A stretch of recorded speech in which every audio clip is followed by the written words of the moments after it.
So I had to go into therapy to understand what acceptance was and to get into a place of acceptance. How did you come to acceptance? What did that look like, that journey for you? Well, I think that was a very long journey that started with, I mean, I was in the middle of this, I think it was, no, it was sort of towards the last few years of being in the old circumstances that I was in this very stressful environment, very challenging marriage. And I kept cycling the same dysfunction. So I just keep repeating this cycle of dysfunction. And I referred myself for counseling because I thought I need to fix myself. All of these things are all my fault. I didn't really think about the circumstances I was in and how the environment might be affecting me. I just assumed everything was my fault. Now I look at things and I don't talk about things like fault. I talk about it as a responsibility.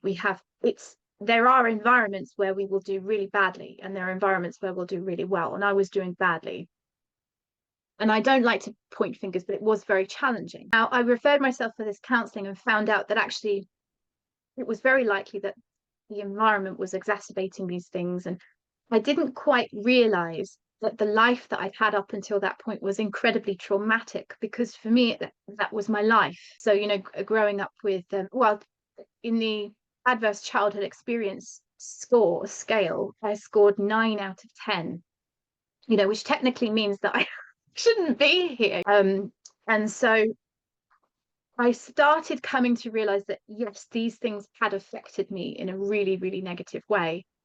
And I started to accept that maybe I wasn't a terrible person where everything was all my fault, which was a good place to start. But for a while, that left me feeling like a victim of circumstances.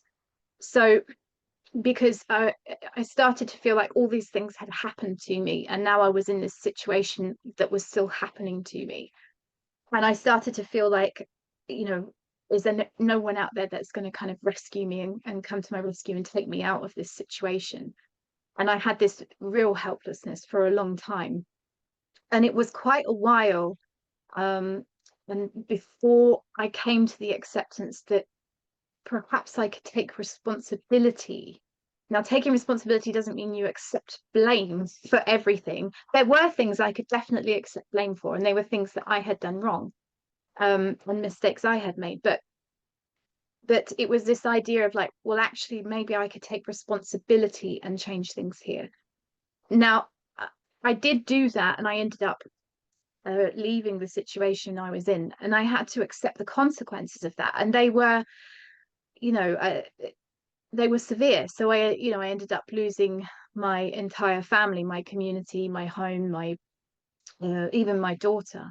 And not all of that was circumstantial. Some of that was, mistakes that I made in leaving. I was very desperate at the time, and I wanted, I was very, very definite that I had to get out of there and I couldn't stay any longer. And of course, desperation doesn't make for great choices all the time. But after that, after leaving, and I had some distance and I had some space from all of that environment, for the first time, I really felt like I was able to accept, yeah, it was a really stressful, toxic environment. And yes, I had made mistakes. And I think one of the biggest things was accepting within myself that I was a human and that I had made mistakes and that I could take responsibility for that and recover and get over it. That was probably one of the hardest things because, especially in losing my daughter, that was probably the worst thing that I've ever experienced in my life. And I have gone through some really difficult things. And to be able to come to a place where I could say, I played a part in that, but I still have the rest of the life to live. And there's still other things to do. And there's still responsibilities that I can attend to.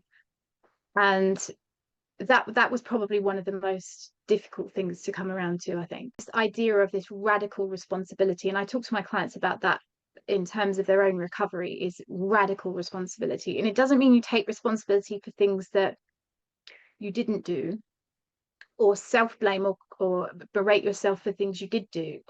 it means you say, this is where I am, what you can do about it.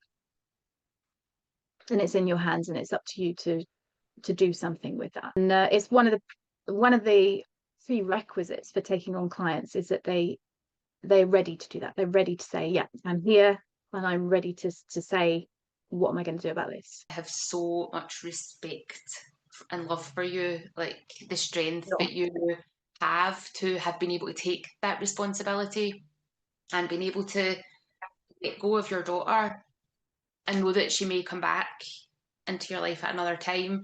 You've got your son, but you were taking that radical responsibility because you know what's right for the biggest purpose going forward, and staying where you were was not the right place. And just that in itself is wildly awesome in the purest sense of its word. To be in awe of something and that being awesome, that's what I think of you, and that's Oh, that strength that you have to have been able to take so much responsibility and move I think forward and then help others.